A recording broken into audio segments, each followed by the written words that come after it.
more pain, more suffering, more wahala for South Africa. At this point, I don't dey pity them. Seriously. In the beginning, I was like, let them see the shege. In the beginning, I don't care. I was like, they never see anything. They go see, they go cry. I know. But as it stands now, because I get good mind, and because I get pitiful mind, and because I be good person, unlike them, the South Africans, who constantly stand on their wicked points that foreigners must go. Zimbabweans must. Even the Zimbabweans, they know the pity. How can you be so heartless that you will go to the hospital and see people taking treatment and you chase them out? How can you be so? Even God, even if you are on the right, only for the fact that South Africans they do that thing, God self go look down on them and say, "Chai, I will make these people suffer." Honestly, just for the act that South Africans are so heartless, to the point where they go see woman wey dey with the belle for hospital, they go pursue and comot, they chase her out in that condition. A woman that is almost due to deliver, they chase her out of the hospital. How can you be so heartless and expect that even God will not cause more suffering on your land, and expect that God will not cause more wahala for your land, for your government, for your economy, and expect that things will not go worst for you? Ask yourself.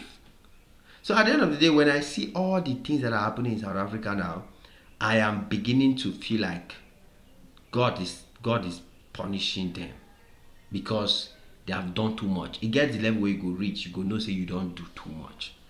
Honestly. But South Africans, even at this point, it can't be like the matter with Egypt. The first plague came, the second plague came, until the seventh, they still did not humble themselves. They still did not understand that they are doing too much. South Africa is the new Egypt. Honestly, you are hurting God's people, man. Your country is not feeling fine at all. It's getting worse and worse by the day. I have some breaking news that I want to share, and usually I dey tell una say make una give them to make una. But this time around, I'm just sharing it because I hope that South Africans can really wake up. Because I don't dey pity them. I don't dey really pity them. I don't dey sorry for them. I don't dey feel like, well, God, I beg forgive them. That's how I'm feeling now. So let me start with one of the breaking news that really got me shocked, and one of the unbelievable stories that South Africans are hiding on the internet. They don't want people to know. There's a company in South Africa. I've said businesses are running out of South Africa, right? So there's a company in South Africa. They call it, how do they call that company? Okay, Murray and Roberts. That's just one of the example of how they can tell you that this economy is finished. South Africa's economy is being flushed. It's actually being flushed.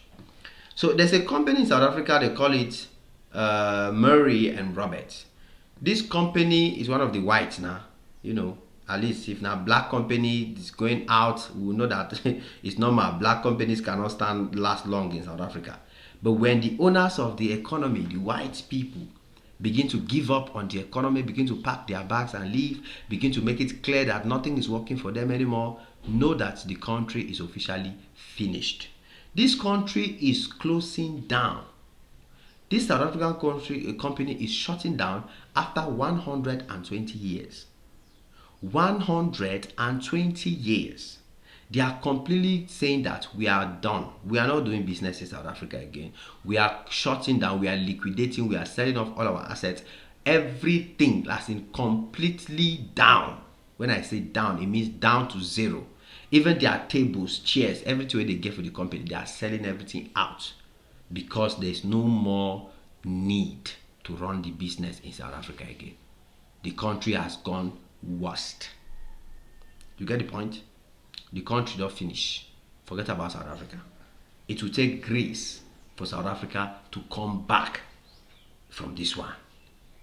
Because the way the economy is going down, even the president and the government of South Africa, they are wondering, they fear, they panic. This is a country that is supposed to be the biggest country in Africa by economy. Yeah, this is the country they brag as the America of Africa. Maybe it's the Black America side of it.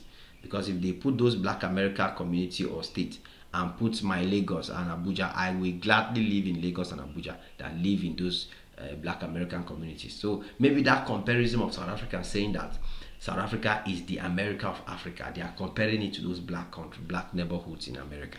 Because if it's those, they match up, because those black neighborhoods in America even just match up with the black neighborhoods in South Africa. They are just carefully good together.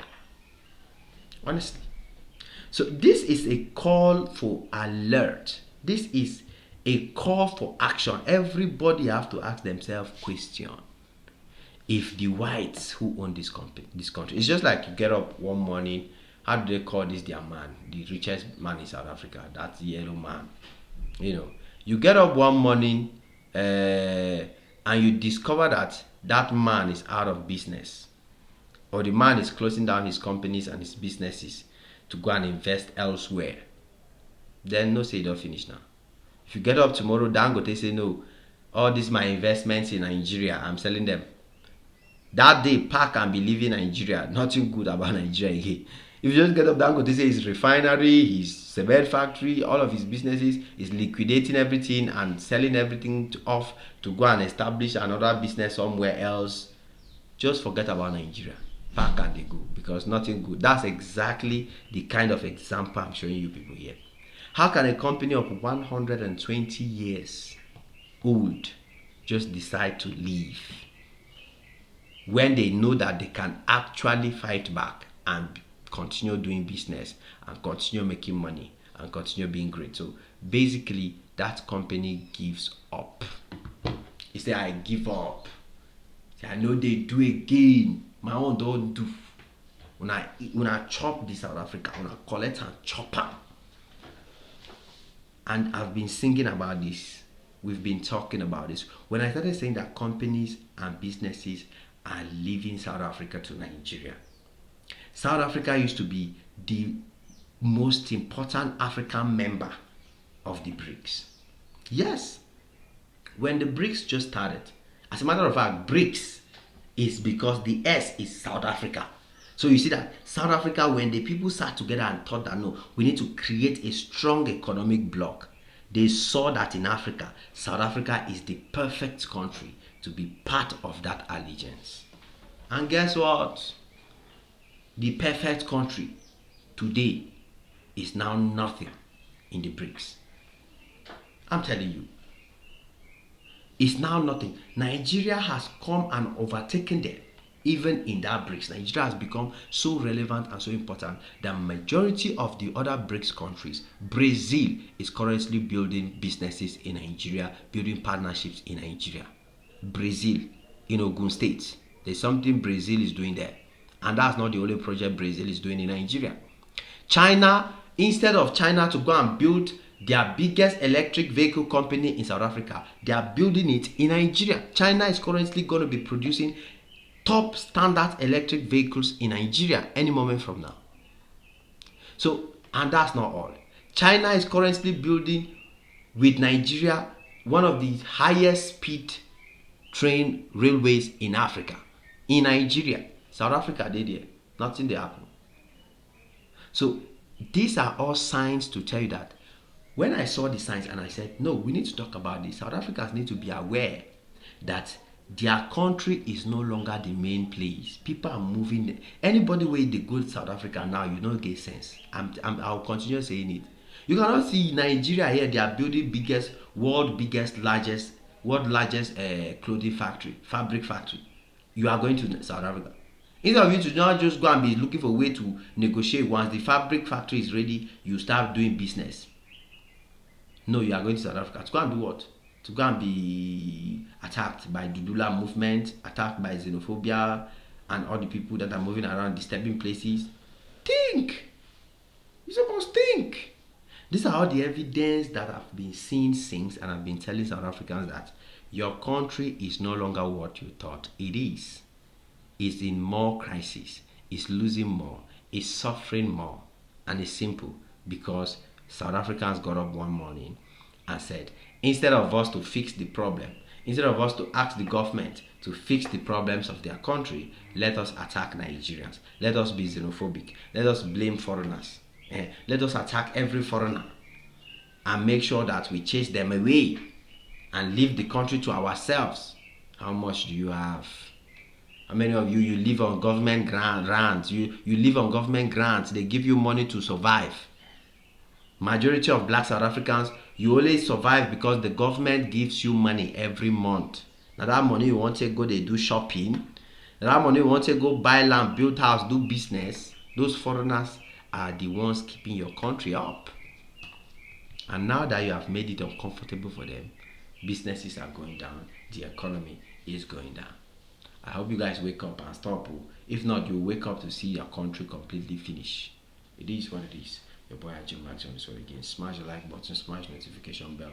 Come back anytime you're free, guys, because there's always more beautiful and amazing videos just for you. God bless you. Cheers.